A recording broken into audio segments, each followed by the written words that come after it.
Hey guys, I'm Josh the Tool Dude. In this video I'll be taking you guys through a look of these waterproof LED work lights that I've been building. I've been trying to sell these for a while. I have a couple on eBay right now, but I've had some people asking for more info on how they work, how they're built, how the insides are, how the batteries hook up, all that stuff. So I'm going to walk you guys through that. And basically I'll go over the details and stuff of it, and you guys can see if you think this is worth your money or not. So like I said, these are waterproof. Now I don't rate them for submersion. You know, you're not going to take them underwater or anything. They will float, like if you're working on a dock or a boat or something, it falls in the water, it'll float and it should be fine there. But you really don't want to take it underwater. That puts extra pressure on all the seals and everything, and that's just not generally a good idea.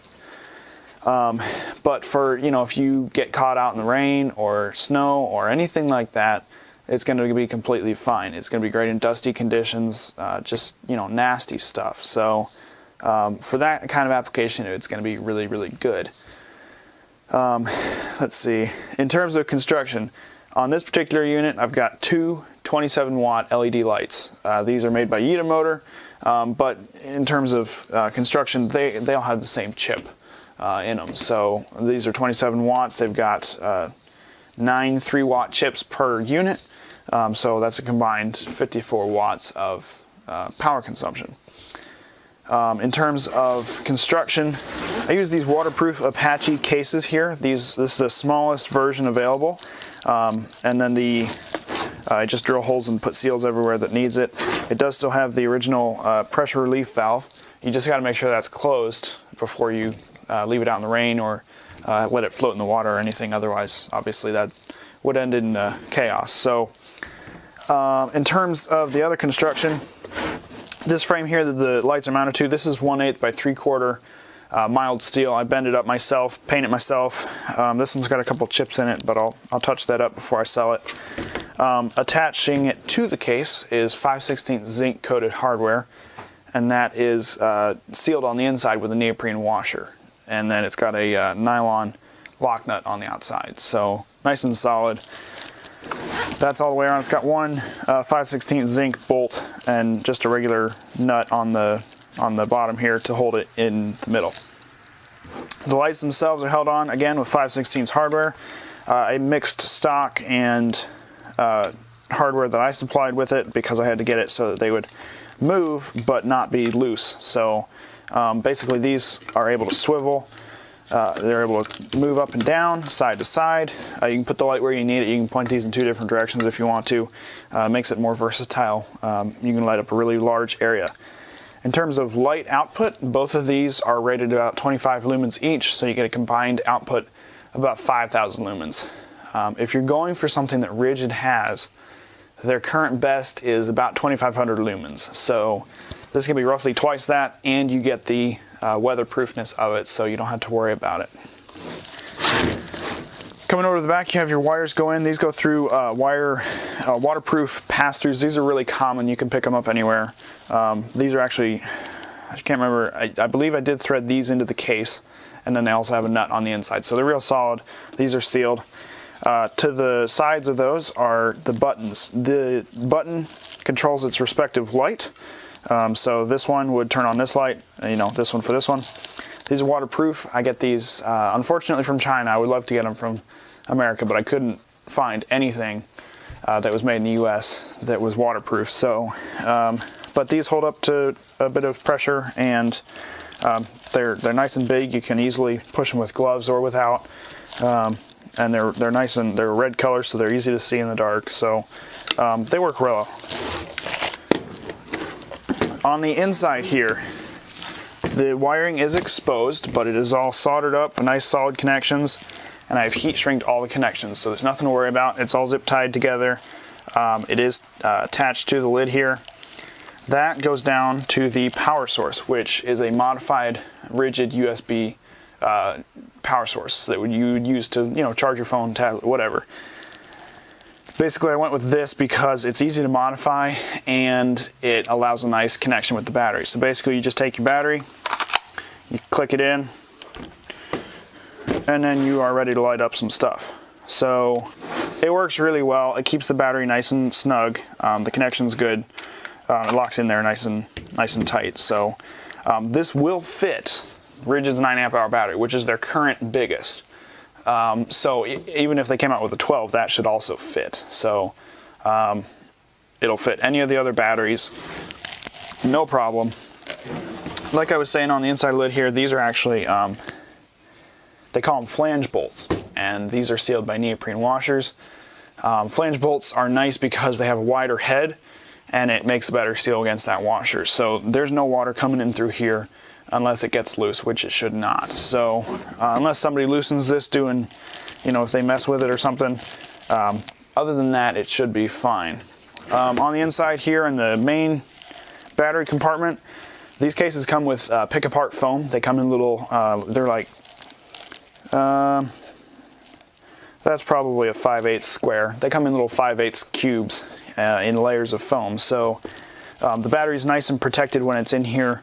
You don't have to worry too much about if it gets dropped or something. So other than that, that's pretty much it. My camera isn't great in the dark, but I will be out tonight and I will take some shots of this, or maybe some video of this, and how it lights up the yard, because it is impressive. I actually have one that I built for myself about a year ago. I've been using it since. I have had to change a couple things, but I've put those improvements into this newer unit. And I use mine all the time. I use it working under the car. I use it working outside, stacking firewood in the dark. You know, if I'm working in the driveway, anything like that, it's really handy. I used it in a cottage that I was demoing that was just nasty, water damaged crap everywhere. And it just, you know, you just wash it off afterwards. I've used it in the basement, I've used it in the attic. Anywhere where you want a lot of light, but you also want your batteries and your light to not be affected by dust or water. So I've even used this in the snow to light up an area where I was plowing. So there's a lot of different uses for this. You could use it for like a tow truck. You know, if you're working on cars on the side of the road, you know, service mechanics, this would be great, because if you have to go out in the rain or the snow, this isn't going to get hurt. If you're, you know, working on a boat, or you work on docks or anything in a marina, this would be great, because if it falls in the water or gets splashed, you didn't just fry your battery, you didn't just fry your light. So for that type of application, I think it'd be really good. I'm going to talk briefly about batteries for a second, because I can make these for more than just Ridgid. But Ridgid is the easiest and the fastest to set up in terms of electrical wiring. Ridgid's batteries have the overload and the overheat and the over discharge protection built into the battery. They did this, I think, because they had to maintain backwards compatibility with older tools that couldn't communicate with the batteries. So that's why it's in there. Ryobi is much the same way. They just don't have a USB adapter that I can put in here yet. So that's why I haven't done a Ryobi yet. I did, for a friend of mine, I did a Milwaukee unit. His was the next size up case, and it had the same type of lights on it. And I wired his up with 2 Milwaukee USB power sources, and his can run on 1 or 2 M18 Milwaukee batteries. His, I had to buy a $40 low voltage cutoff switch for it, because in order for the Milwaukee battery to cut off when it's supposed to, it has to communicate with the tool. This is much the same for DeWalt. I'm not sure on Makita, but I think that they might have to. I believe Bosch has to, Metabo, Hitachi I'm not sure.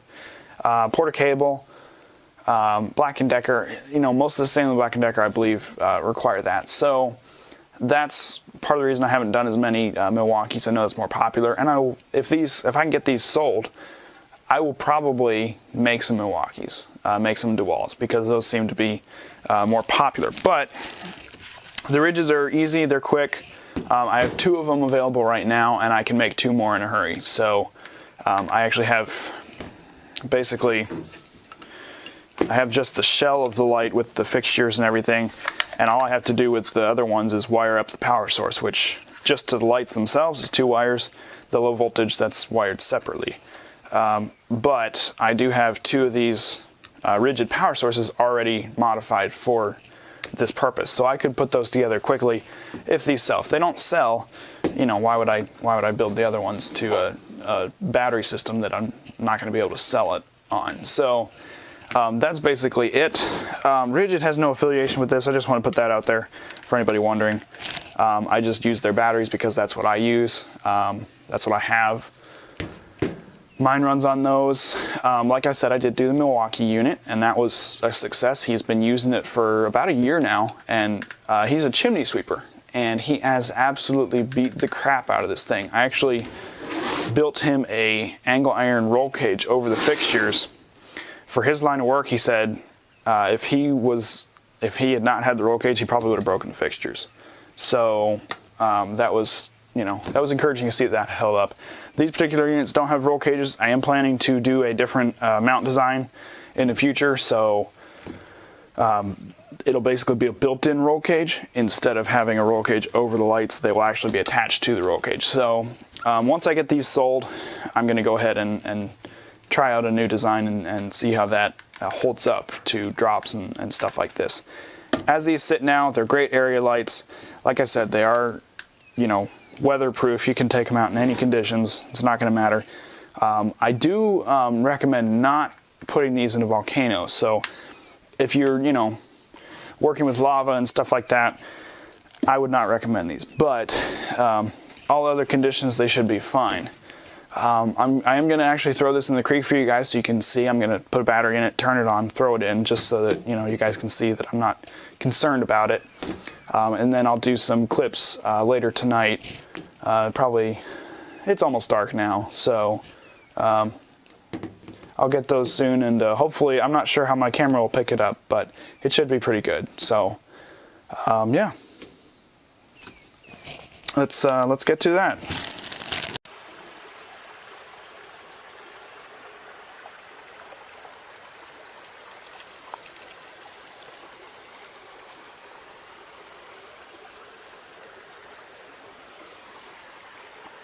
So I'm out here at the creek, got the light. I have a 9 amp hour hyperoctane battery in it, just to show you that it fits. Go ahead and turn both lights on. And there's not much to it but to do it.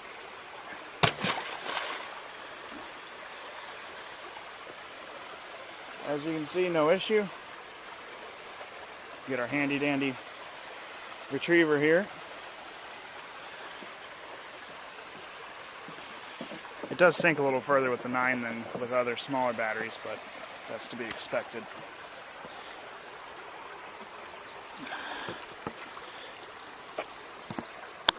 Get the lights turned off.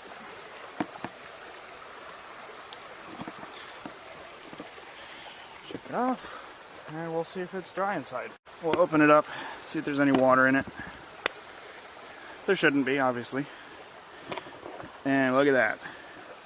Dry as a bone. A little bit on the edges here, but that's on the outside of the seal, so that's good. Battery's nice and safe.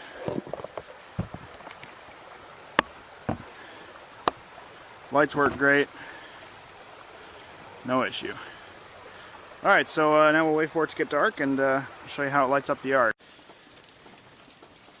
Alright, so I wasn't expecting it to rain tonight, but, well, there's a little bit of water coming out of the sky. It's actually good for demonstrating it, because it's waterproof, but it kind of sucks to film in, so, oh well, I'll get over it. Basically, I got the light here. This is actually mine. This is my original one. Had that about a year. So I'll go ahead and turn this on. Turn the lights a little bit. And let's see how it does. I don't know how the camera will pick up the light. A lot of cameras aren't great in the dark. But basically that tree right there, that's about 60, 65 feet away. Those trees over there, those about 140 feet. And, you know, it's an impressive light, you know, no doubt about it. As you can see, it's coming down pretty good, too. It's raining pretty good, so that's going to be no issue for it. So, yeah, I mean, you can move these around, you can light up where you need to light up, get a nice wide work area. So you could find a lot of uses for this. So I'm gonna get out of this rain. Oh, this sucks. So, but yeah, as you can see, it's soaked, just like with the creek earlier. No issues with water. It's doing exactly what it's supposed to. So, yeah, there's your dark demonstration with a little bit of moisture thrown in. Alright, so as you saw, it did really well in the water test. That's exactly what it's supposed to do. And hopefully the camera picked it up well. I haven't looked at the footage yet because I'm still filming, but hopefully the darkness wasn't too bad. It really is an impressive light. You can easily work 100 feet away from it and have enough light to be able to navigate obstacles easily. Anything closer than 60 feet, you probably won't need a headlight or something. It's a really bright, well suited for large area light. It's also great for indoors. I've used it when painting. Like I mentioned earlier, I've used it in attics, basements, demoing cottage. You know, there's lots of different uses for it. I don't currently put dimmer switches in them, but I am planning to in the future. Right now I got to get these sold, and then I can start, once I have a little bit more money from these, I can put that into newer improvements and sort of play around with some stuff more. So hopefully with that, that gives you guys a better idea of what these are that I'm selling, what their uses are going to be, how big they are, how the construction is, what kind of applications you can use it in. So yeah, with that, I'd like to thank you guys for watching. Please leave a comment. Let me know what you think. I'd love to hear your thoughts on this light. I haven't really seen anything else like it. So it's a pretty unique design. Right now, the eBay listing for this unit, powered by Ridgid, I'm asking $169 or best offer with free shipping. So considering that it's waterproof, considering that it is custom made in the US, and considering that it is twice as bright as Ridgid's best light, I think that that is completely reasonable in terms of pricing. That covers my time, my materials, and that makes it so I can make some money and still provide a nice solid product. So, excuse me. Other than that, I guess I'll see you guys in the next video. Thanks for watching.